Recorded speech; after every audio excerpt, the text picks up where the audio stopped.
parle de la neurothéologie et dit, bah ok Seigneur, je vais le faire. En fait, à la base, notre cerveau a trois grandes parties. Je vais aller très rapidement, neurosciences 101. La première partie, c'est ce qu'on va appeler le cerveau reptilien. C'est la partie qui est située derrière votre nuque, donc au niveau de votre nuque. La deuxième partie, c'est ce qu'on va appeler le cerveau émotionnel ou le cerveau limbique. Troisième partie, on va appeler néocortex. Maintenant, quand on fait une association en neurothéologie, ça correspond à trois choses.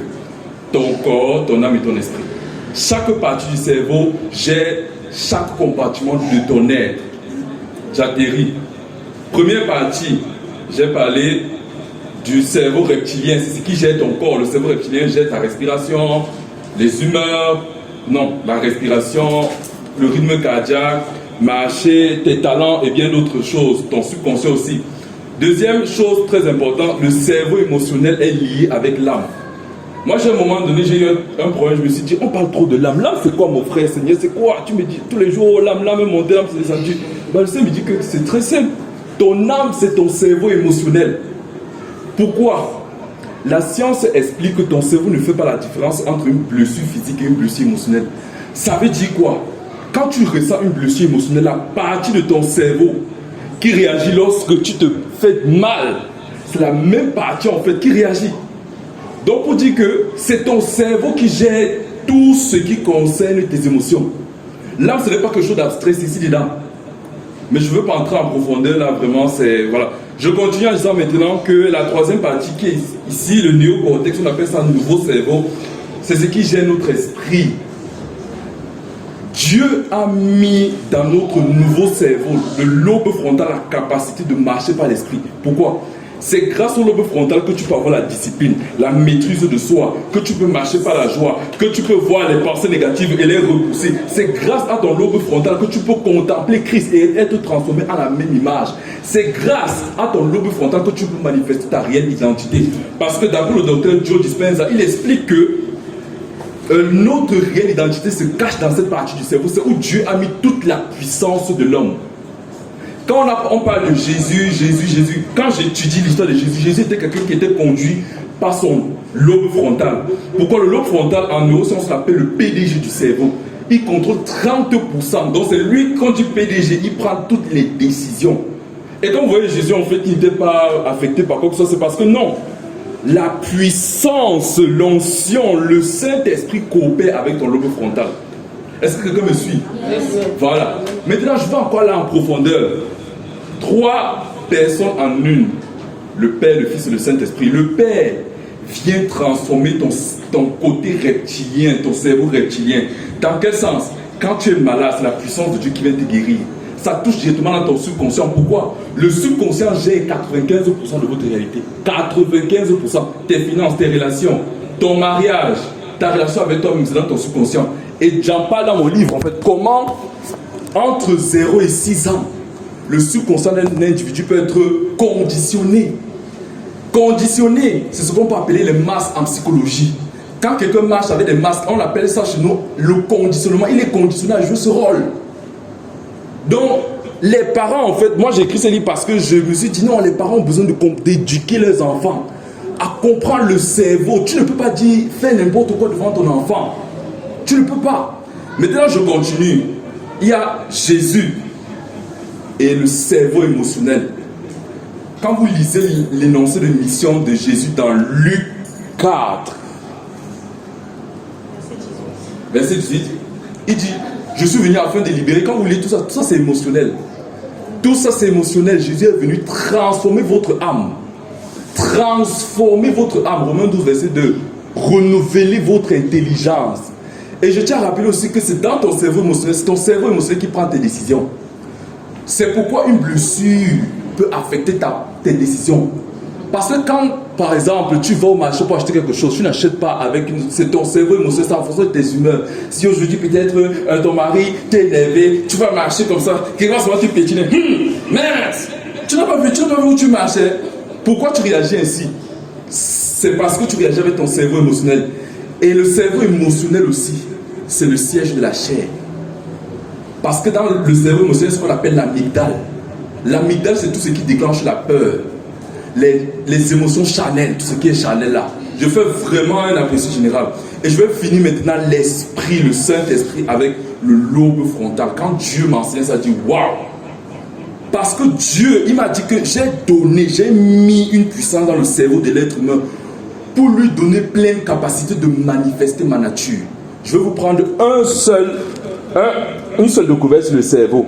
Ça, c'est le chapitre 1 de mon livre, La puissance du cerveau. Et là, on dit, le cerveau a environ 100 milliards de neurones. 100 milliards, vous savez ce que ça représente? Comptez tous les étoiles dans le ciel. La science démontre que les neurones dans ton cerveau dépassent tous les étoiles dans le ciel. Dieu m'a dit l'autre jour, le premier remarque qu'il m'a dit, mais Joseph, est-ce que tu sais que j'ai mis tout l'univers dans ton cerveau? Est-ce que vous comprenez ça? J'étais stupéfait. Et je me suis dit, comment? Il me dit que Joseph, c'est une insulte quand vous vous limitez, quand vous avez des pensées négatives, parce que vous ignorez le potentiel de votre cerveau. Yes. Et quand j'ai écrit ce livre, il m'a dit, écrit pour les parents. Parce qu'un parent qui apprend à son enfant la puissance de son cerveau, il est invincible. Dieu m'a dit, je vais insister cette parole, il me dit, j'ai mis toute la puissance de l'univers dans votre cerveau. Les neurones qui est 100 milliards, ça dépasse toutes les connexions. C'est pourquoi vous allez dans la Bible. Dieu dit à Abraham, sors de ta tente. Regarde quoi? Ah, il voulait créer quoi? Une cohérence entre la puissance de son cerveau et le ciel. Il voulait créer une résonance pour dire que non, ton niveau ce n'est pas la tente, ton niveau ce sont les étoiles. Dieu voulait étendre sa limite. Dieu voulait dire que mon ami, tu es illimité, le ciel n'a pas de limite. Comment tu veux te limiter? Comment tu veux limiter ton potentiel? Moi j'ai mis tout l'univers dans ton cerveau et tu veux te limiter comment? Quand vous vous limitez, vous insultez Dieu. Quand vous vous limitez, vous insultez le Seigneur. Quand vous limitez vos enfants, vous insultez le Seigneur. Dieu m'a dit clairement que c'est un mépris. C'est un mépris. Maintenant, on entre dans le vif du sujet. Elle a parlé de la contemplation. La contemplation chez nous en neurosciences, c'est le lobe frontal qui gère ça. Quand tu contemples, tu es admiratif. Tu es wow, tu médites sur la chose. Et je vais parler quelque chose, une dernière histoire à la fin, mais entrons maintenant dans le vif du sujet. On a dit tout à l'heure que quand vous contemplez le Seigneur l'Esprit, vous êtes transformé en la même image. Le 13 décembre 2020, j'étais à Abidjan. J'ai fait le culte à vase d'honneur chez le pasteur Mohamed Sanogo. Et ce jour, il a parlé d'un concept très important. Il a dit comment être élevé par Jésus. Et là, il a pris le verset de Matthieu 4, verset 9. Matthieu 4, verset 9. Je vais lire ça rapidement. La tentation de Jésus. Et il dit, Matthieu 4, verset 9. Le diable le transporta encore sur une montagne très élevée, lui montra tous les royaumes du monde et leur gloire, et lui dit, je te donnerai toutes ces choses si tu te prosternes et si tu m'adores. Et quand le pasteur fait une étude grecque, bon, moi j'ai la Bible ici que je peux voir le grec, on voit que le mot prosterner, ce n'est pas adorer, ce n'est pas comme ça, c'est pas se mettre à genoux. Le mot prosterner signifie pipto. Et quand j'ai encore regardé dans d'autres textes pour conforter cette idée de pipto, les mages étaient les premiers à pipto Jésus. Matthieu 2, verset 11. Ils entraient dans la maison, virent le petit enfant avec Marie, sa mère, se prosternaient et l'adoraient. Le mot prosterner, c'est pipto. Je vais vous montrer. Le pasteur Sanogo a expliqué comment pipto Dieu, comment pipto Jésus pour être élevé. Vous voulez voir? C'est ce que Dieu lui-même, parce que j'avais encore des problèmes à l'intérieur de moi. Dieu m'a dit, tu as encore ces problèmes à l'intérieur de toi, tu veux être guéri. Il me dit pipto. Vous voyez les escaliers ici, n'est-ce pas? Ça, vous quittez d'un lieu élevé vers un lieu plus bas. Quand on dit pipto en grec, c'est ça, quitter d'un lieu élevé vers un lieu plus bas. Jésus a pipto Dieu, il est quitté de sa statue de fils pour devenir homme. Il a pipto Dieu. Quand maintenant, en notre cas, ça se rapporte à quoi? C'est que tu fais comme ça. Tu viens te coucher devant papa. Tu viens te coucher devant papa. C'est ça pipto. C'est ça pipto Dieu. Mais quand tu es comme ça, Dieu ne reste pas comme ça, non. Mentalement, tu vas te voir descendre. Descendre, devenir petit, et voir Dieu grand. Voir Dieu grand, voir Dieu grand, voir Dieu grand, voir Dieu grand. Quand tu fais ça, quand tu pipes ton Dieu comme ça, quand tu pipes ton Dieu comme ça, qu'est-ce qui se passe? Le Seigneur m'a donné une révélation avec les mages. Quand les mages ont vu Jésus, il a dit, c'est quelle grandeur. On va tout donner, on va tout sacrifier. Ils ont donné ce qui avait de la valeur. Mais le Seigneur me dit, non, ils n'ont pas donné ça pour rien. Ils voulaient faire de l'échange. Je donne ce qui a du prix pour moi, pour recevoir le prix de Dieu. Ils ont piqué au Dieu. Quand tu fais comme ça, tu contemples Dieu. Dieu dit, hey. Pourquoi?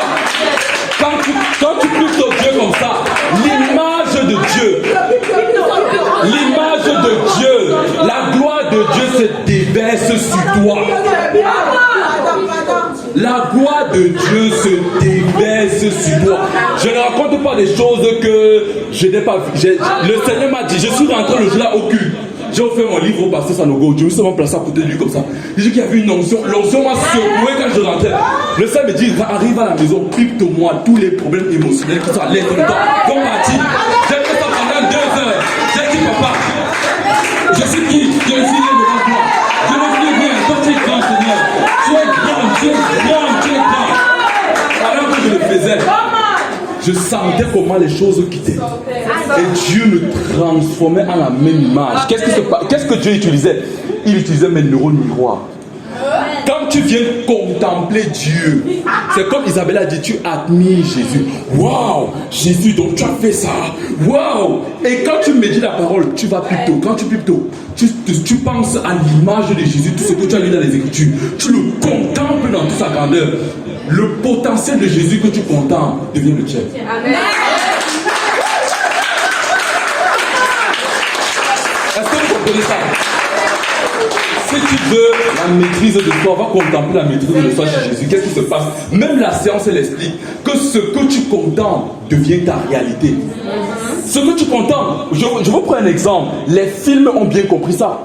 Comment vous faites pour être captivé par un film de 2 heures de temps? Ils font comment? Ils baissent. Il y a ce qu'on appelle dans le cerveau l'esprit analytique, ce qu'on appelle l'ego, l'esprit analytique. Quand on éteint ton esprit analytique, c'est ton subconscient qui monte. Et les choses vont s'imprimer dans ton subconscient, vont te captiver jusqu'à tu vas rester là, en admiration. Et quand le film va finir, tu finis peut-être Avenger Endgame, tu vas te sentir comme un super-héros, tu vas sentir une énergie là. Le Seigneur me dit que c'est la même chose. Regardez les enfants, ils admirent les super-héros, ils admirent. Mais pourquoi eux ils ressentent des choses? Ils sont si imaginatifs. Parce que quoi? Quand ils sont enfants, le lobe frontal n'est pas encore développé, mais le subconscient a de l'espace. Les choses viennent s'imprimer. Quand tu viens plutôt Dieu, vois-toi comme un enfant, un bébé, un ignorant. Tu dois tellement agrandir l'image de Dieu et te voir comme un grain de sable pour recevoir la grandeur de Dieu. Quand tu piques tôt, il y a un échange qui se fait. Je vous prends un exemple dans la Bible. Joseph d'Arimathée, quand il arrive à la croix, tout ça va abandonner Jésus. Il a d'abord, dans son cœur, il a piqué Dieu, il a dit que le corps de ce monsieur, je vais le prendre. Je vais aller le garder où? Dans les tombes des ministres, dans les tombes des présidents. Pourquoi il parvient à faire ça? Un homme qui dans Jean 3 est venu demander à Jésus comment on fait pour naître de nouveau. C'est lui qui revient encore prendre le corps de Jésus. Pourquoi? Devant la croix, il a piqué. Et quand la Bible dit encore que Jésus a reçu le nom au-dessus de tout, il a été élevé. Vous lisez Apocalypse, allez lire Apocalypse 4. On dit que les 4 vieillards, qu'est-ce qu'ils faisaient? Non, pas ça. Ils jetaient la couronne. Vous savez ce que Pasteur Sanogo a expliqué ça, donnez-moi une bouteille. Voici la couronne comme ça. Voici ce que Picto veut dire en fait, ce que le grec veut dire. Je risque de me faire mal, mais je m'en fous, c'est pour Dieu. Ça fait comme ça. Tu vois ça? Tu jettes la couronne, tu tombes. C'est tombé, c'est-à-dire que c'est tombé devant l'image de Dieu t'effraie. La gloire de Dieu là t'effrayer, mon frère. La gloire de Dieu là te fait trembler. Tu ne dois pas être familier à la gloire de Dieu. Quand le Seigneur, je venais ici, le Seigneur m'a parlé des gens qui sont aveuglés, qui ont des visions, mais ils jouent avec la vision que Dieu a mis dans leur cœur. Ils sont aveuglés. Le Seigneur m'a dit, il m'a parlé des aveugles, en me parlant de Bartimée. Bartimée qui était là. Quand tu es aveugle, tu es immobile, tu es comme ça sur la route. Tu es aveugle, tu attends que les gens viennent te sauver. Tu attends que tu es blessé, il y a les écailles sur tes yeux. Tu ne peux rien faire dans ta vie. Tu n'avances pas, tu tournes en rond, tu procrastines. Tu as tous les problèmes du monde, tu as les dettes. Tu fais semblant dehors, mais dedans, ça ne donne pas.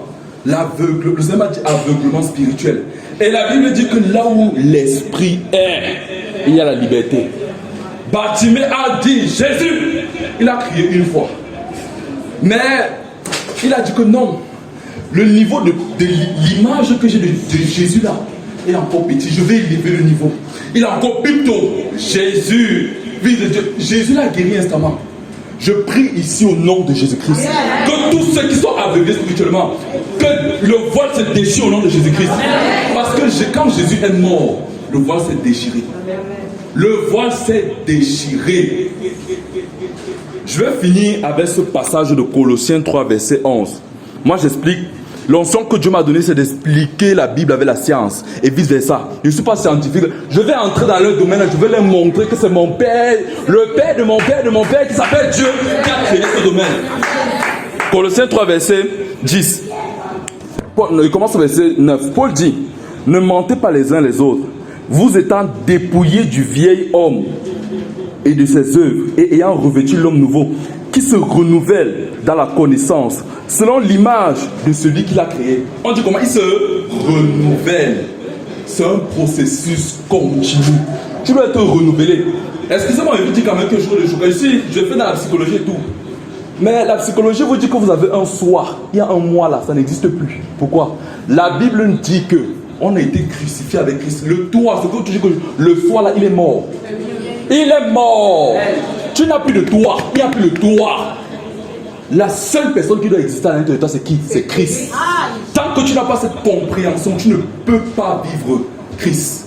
Tu ne peux pas expérimenter la destinée que Dieu a pour toi. La Bible te dit clairement qu'il est mort. Vous cherchez encore quoi chez lui?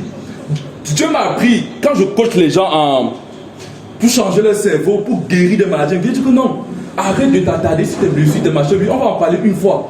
Mais qu'est-ce que tu dois faire? Qu'on passe le temps à contempler Dieu. La science dit quoi? La science nous dit que les neurones qui vivent ensemble se renforcent ensemble. Ça veut dire quoi? Si tu passes ton temps, lundi, mardi, tu parles des blessures, tu sais de quoi tu seras conscient? De tes blessures. Et tu vas manifester tes blessures. Même si tu as guéri. Mais ce que tu dois faire après avoir pris conscience, va contempler la meilleure image, ton image. Va sur le miroir avec tes neurones miroirs. Pique ton Dieu. Tu vas voir comment une énergie, une notion va se déverser, quelque chose va se déverser. Ne regarde pas à toi, tu n'existes plus. Regarde à Christ qui a été élevé au-dessus de tout nom. Je vais finir avec ce témoignage. J'ai rencontré il y a de cela 3 mois, 4 mois, 5 mois comme ça, une fille, elle vit en France, on s'est rencontré sur Facebook. Elle a près de 33 ans, 35 ans. Elle souffrait d'un problème qu'on appelle l'énurésie. Très simplement, c'est qu'elle pissait au lit, jusqu'à son âge. Vous imaginez pour une femme qui pisse au lit chaque nuit, elle ne peut pas se marier. Elle ne peut pas se marier, sa vie n'avance pas. Elle est en France, elle a vu tout genre de problèmes, les neurologues, urologues, tout ce qui a logue, elle les a vus tous. On a dit que madame, on ne peut plus rien pour vous. Elle est venue me voir, elle a dit que, en plus de la science que je connais là, je sais que j'ai une notion de guérison. Elle est partie.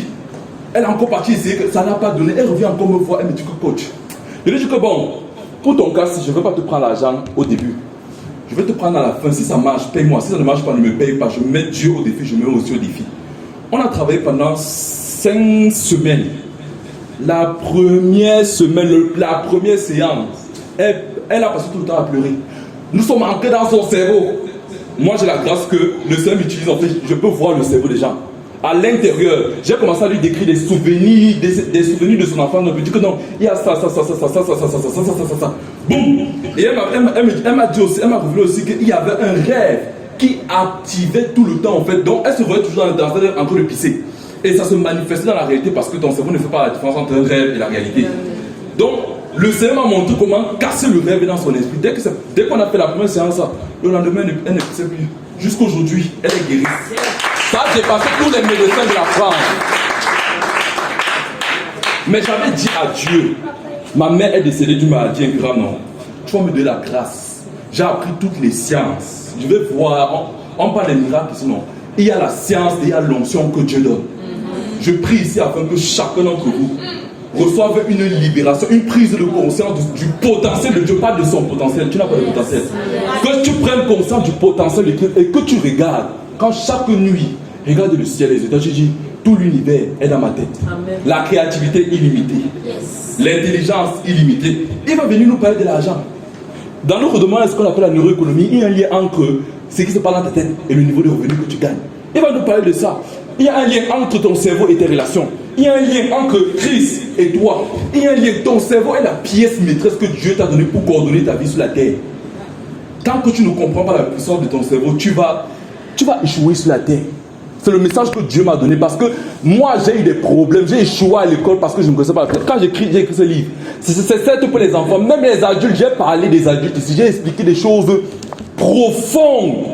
Que si un individu prend conscience de la puissance de son cerveau, non, il va accomplir des exploits. Laissez les petits trucs, arrêtez de penser aux petits trucs. Quand vous pensez aux petits trucs, vous limitez le Seigneur.